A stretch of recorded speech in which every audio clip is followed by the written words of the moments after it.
And away we go. It is the Night Cap, brought to you by Soon. We have a new partner. So we will be revealing our new partner and doing all of that stuff, the pomp and circumstance with a new BCJ partner next week when we launch. But just know we're good. Don't stress it. We got somebody. We do have a new show or a show that hasn't been separate before. So if you're still interested, hit us up. We've got something that's coming when the season starts. So still have spots too on at least on that some of the shows. Yeah. So if you're interested, we're still, as Brett Yormark would say, we're still open for business. Always open for business. I just did 2 hours of absurdity on the BCJ podcast. So I'm going to put Aaron in the driver's seat and just let him. You take me wherever you want to go, buddy, because that's as good a show as we've ever done.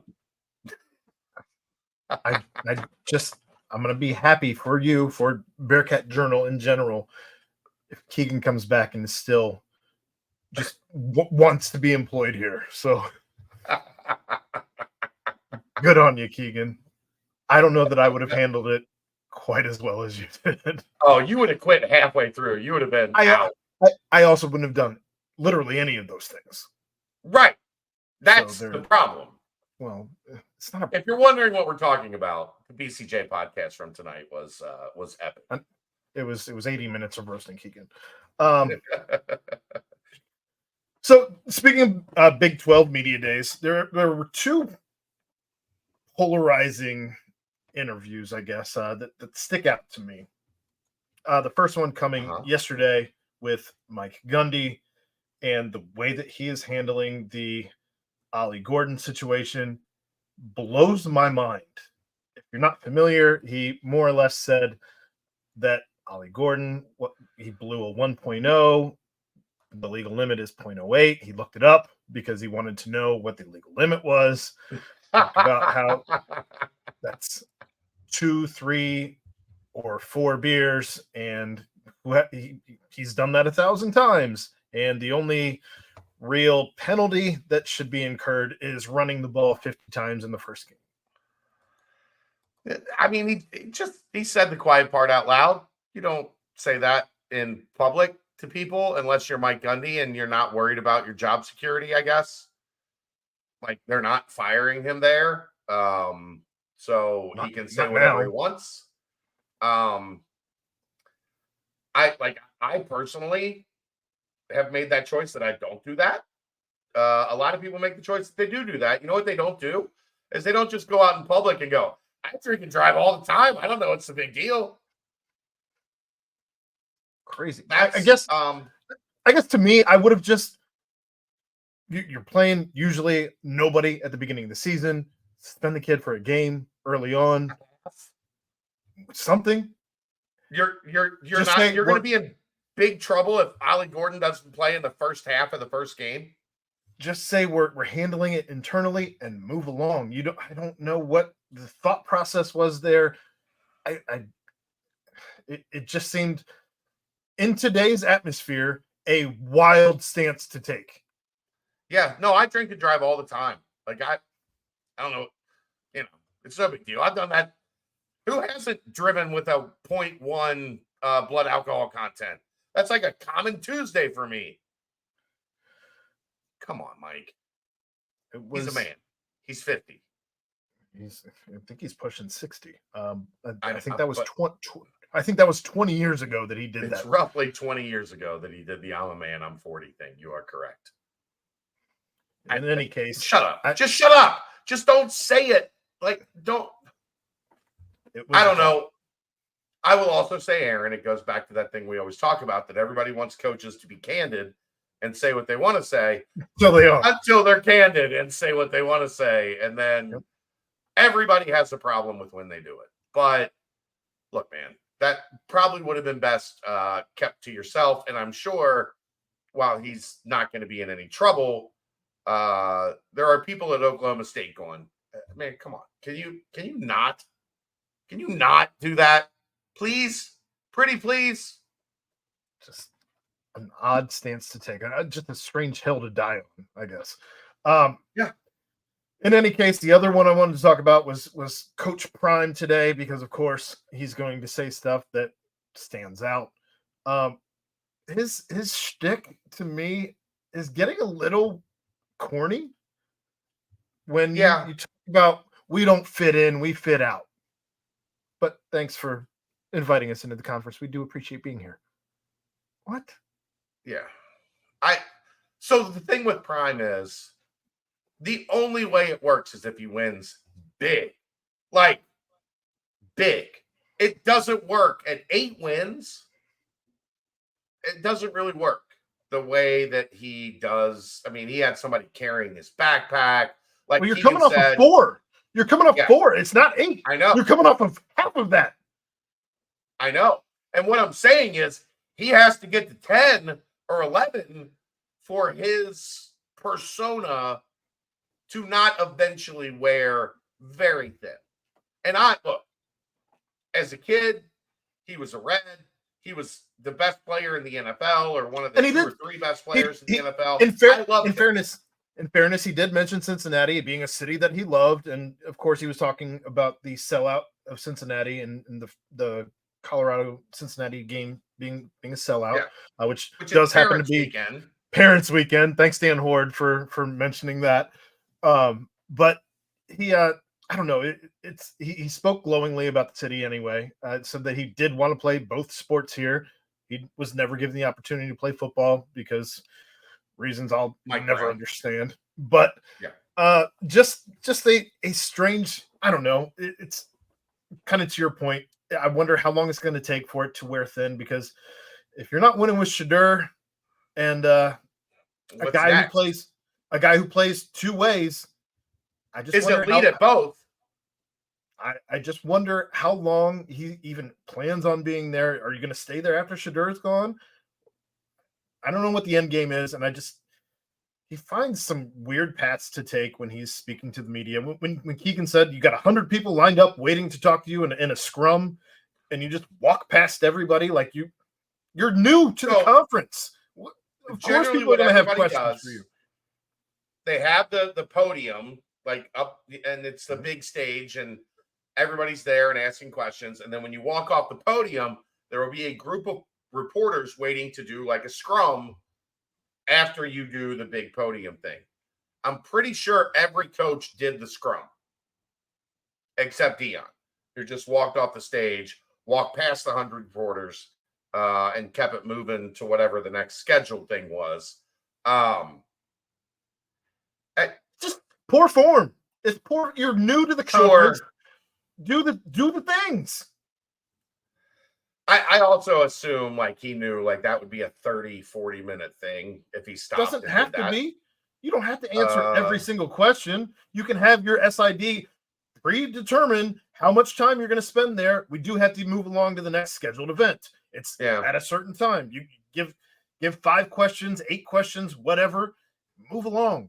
It didn't have to be, I'm shutting you out in your first opportunity to actually interview the guy. Speak to the media in the conference. Like that's really, let's be honest. That's what media days are for. Like in reality, there's nothing that was said from the UC side that it's not been said in a press conference, like when we like the postseason press conference with Satterfield, or when he joined us. The only breaking news really from was Cincinnati the Corleone stuff. It was a Corleone, and that was new. Like that was we haven't had really a media availability since that happened.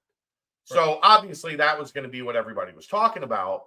But like all the rest of the stuff, we've had everybody on in and around the program has said all the things that were said at Media Day. So Media Day, then this is why I was like, I'd never sent anybody and never made the trip when we were in the American, because it didn't matter what anybody else said.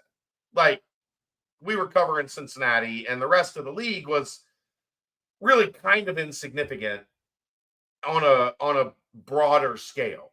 I've said Keegan the past 2 years because in the Big 12, there are things, especially your Mark, like he's a dude. As right. And then all the other coaches, and obviously there's some intertwined storylines that questions get asked and that stuff. So there is value in sending Keegan out to do that, but it's not to do the interviews with Satterfield and that group nearly as much as it is for everything else. And that's what Dion didn't put any value in. I'm not talking to the rest of the league. I'm Everyone talking else. to the national people and the people that are covering Colorado and everybody else. I'm not really that interested in you. He big timed the scrum, and I think I just think it's a gross way to carry yourself in your very first time around everybody. You haven't done anything in this conference. Shit, you haven't done anything in your last conference. I don't know. I do think, much like everybody losing their mind over the spelling of Cincinnati or Scott Satterfield going on with a BYU station because that was scheduled in his day. Like, I think they just look for things to be freaked out or pissed off about or whatever is the common trending stance on social media, I guess is a good way to put it. But there is something to be said for just stop and do the scrum for a couple minutes. And didn't care for it. The last thing I want to talk about, I guess, before we get out of here, is the murmurs that are going around about the Big 12 apparently being shopping again. And right now, the Clemson and Florida State have apparently been turned away from the Big Ten and the SEC, as being reported by Ross Dellinger. So it's not coming from just, trust me, bro, I got a source. Ross Dellinger is very good. Like, among the best of the best in college football reporting. Which is why I felt it was worth mentioning. Yes, fair, completely. But if the Big 12 is indeed looking to add, as if you're trying to get closer, you need to add some flagship programs. And if you're trying to improve your stance in this Power 4, Power 3, who knows? This would be the way to go. And if you have FSU and Clemson leaving, I would imagine that if they're able to break away cleanly, you probably have some other teams. Ugly, clean, it doesn't matter how.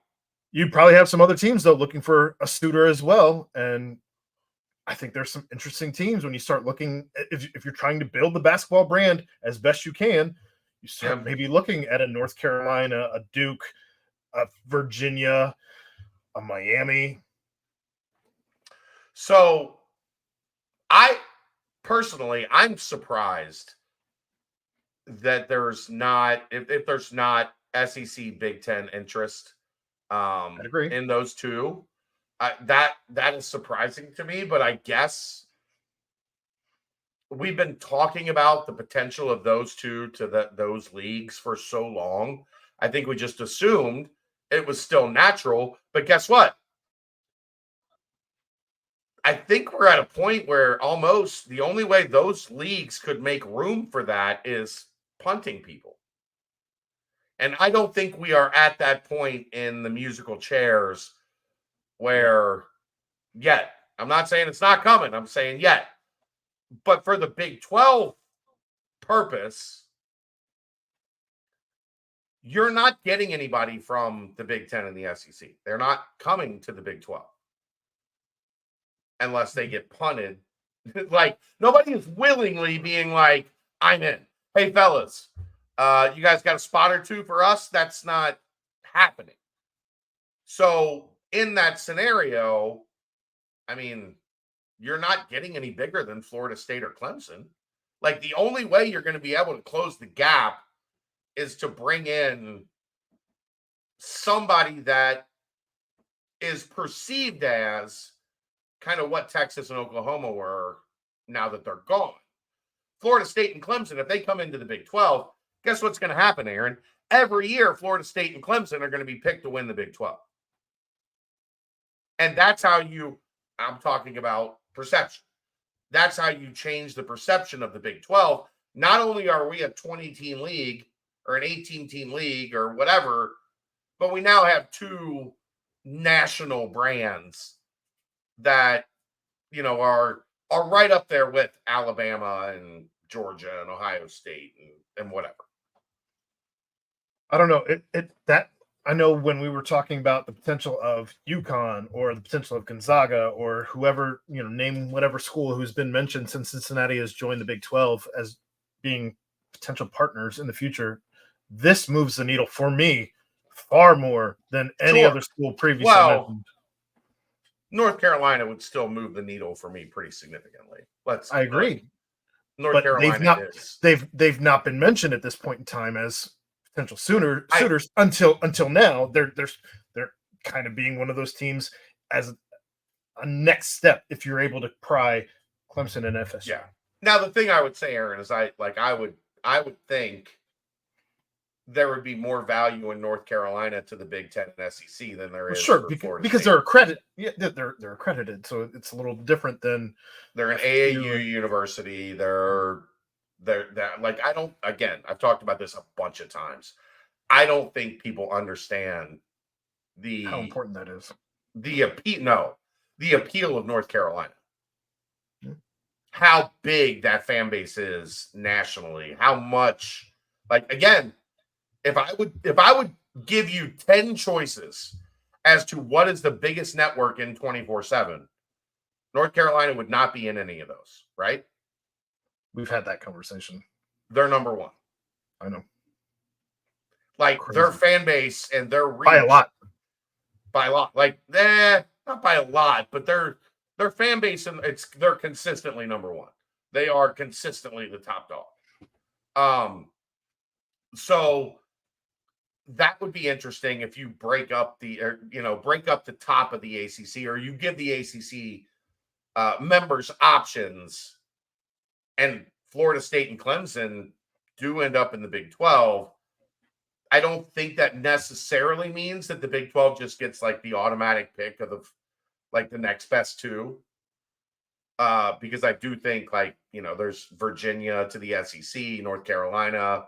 They don't have teams in those markets. Those things are more attractive than South Carolina and Florida.